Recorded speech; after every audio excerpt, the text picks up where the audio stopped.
everyone and very good afternoon. So this is your English mentor Shalini Mehndras welcomes you all in the Mehndras official YouTube channel with the All India Speed Test discussion. सीखे तरीके से और सबसे सटीक तरीका, ठीक है। यानी कि मिलते हैं हमें 10 क्वेश्चंस स्पीड टेस्ट में। स्टेट की जो स्पीड टेस्ट है एसटी है उसमें आपको मिलते हैं 10 क्वेश्चंस, लेकिन उन 10 क्वेश्चंस को आप स्पीड टेस्ट में सॉल्व करिए। लेकिन कई बार ऐसा होता है कई सारे क्वेश्चंस में हम फंस जाते हैं। अच्छा, आपके जो स्टेट में एसटी आती है, स्टेट में जो क्वेश्चंस आते हैं वो ग्रामर बेस्ड होते हैं।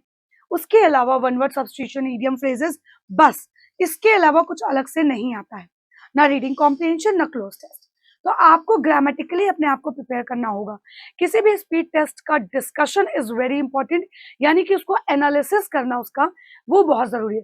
तो चलिए आइए स्टार्ट करते हैं with the very first question. ST number 4 का जो एक्सप्लेनेशन है उसको हम अच्छे से स्टार्ट करेंगे। So in this sentence identify the segment which contains the grammatical error. आपको इस सेंटेंस में उस सेगमेंट को फाइंड आउट करना है जिसमें ग्रामेटिकल एरर है, ठीक है। चलो देखते हैं। The village with all it's houses were flooded by the river. एक रूल आपको याद होगा नाउन में कि नाउन के साथ अगर दो सब्जेक्ट के साथ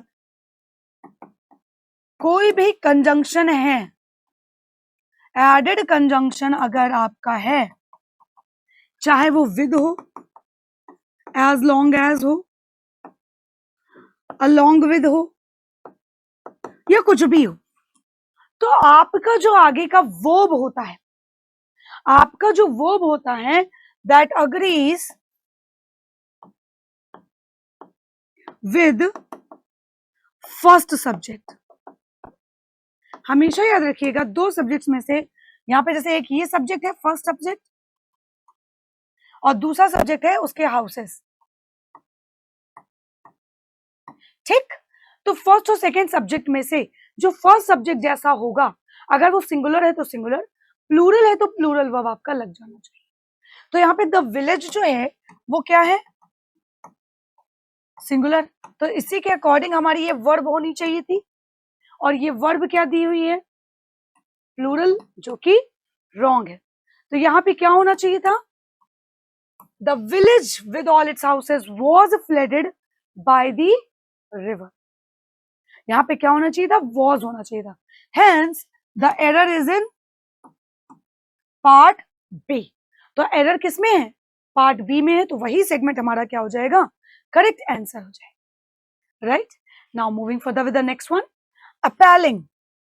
अपैलिंग का आपको बताना है एंटोनिम। एंटोनिम यानी कि जो इसका अपोजिट मीनिंग हो। तो अपैलिंग का मतलब होता है समथिंग हॉरिफिक, बहुत ज्यादा डरावना कोई चीज। और ये क्या है, एक इसका पार्ट्स ऑफ स्पीच जो है ये एक एडजेक्टिव है, क्वालिटी ना, कि डरावना, टेरिबल, टेरिबल भी हम इसको बोल सकते हैं, है ना। तो अलार्मिंग, भाई डरावना है तो सिनोनिम हो जाएगा।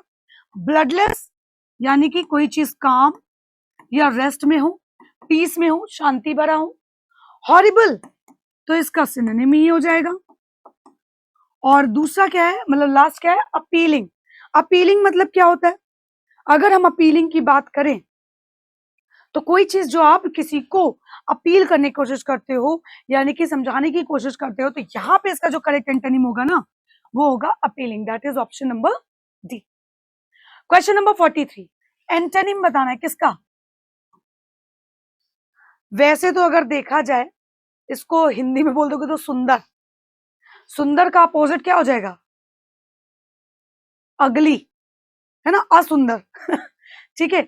लेकिन यहाँ पे हम इसको जो ये संडर है, एक्चुअली ये संडर हम इसको बोलते हैं, दैट मीन्स स्प्लिट अपार्ट, जो अलग अलग हो जाए,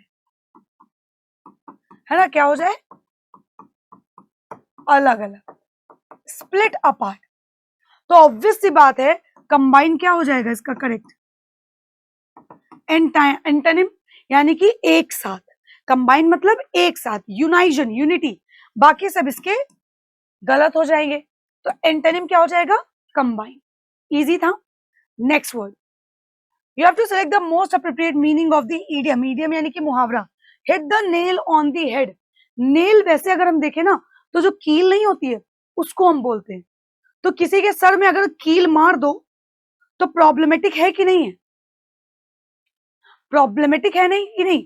तो hit the nail on the head का मतलब हो गया करेक्ट, एकदम पॉइंट में कोई चीज आप करते हो तो उसके लिए हम यूज करते हैं hit the nail on the head, मतलब to make the precisely correct point, एकदम टू द पॉइंट बात करना।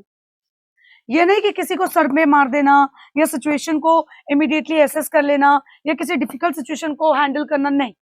आप किसी पॉइंट में एक टू द पॉइंट जो चीज कर रहे हो उसके लिए हम यूज करते हैं hit the nail on the head.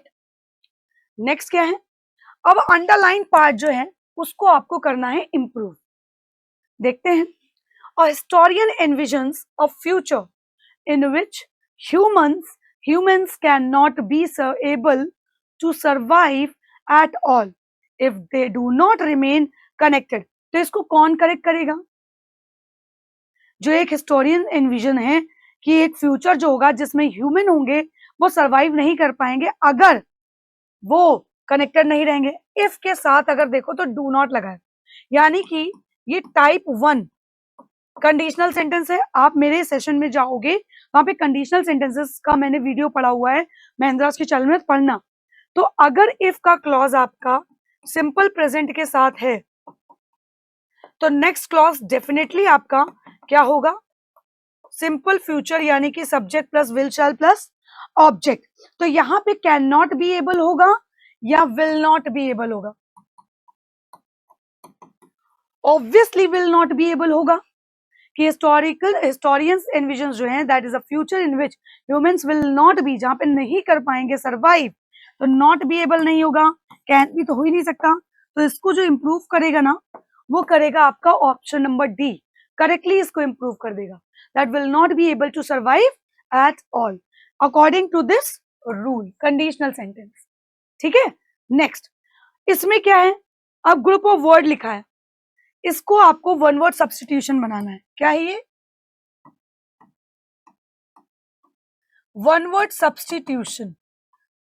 ठीक है, अनेक शब्दों के लिए एक शब्द, किसी चीज को हमें जैसे एक शब्द में कहना हो, तो थिंग्स और people of the same kind, कोई भी चीज या कोई भी लोग जो एक ही तरीके के हो उसको हम क्या बोलते हैं?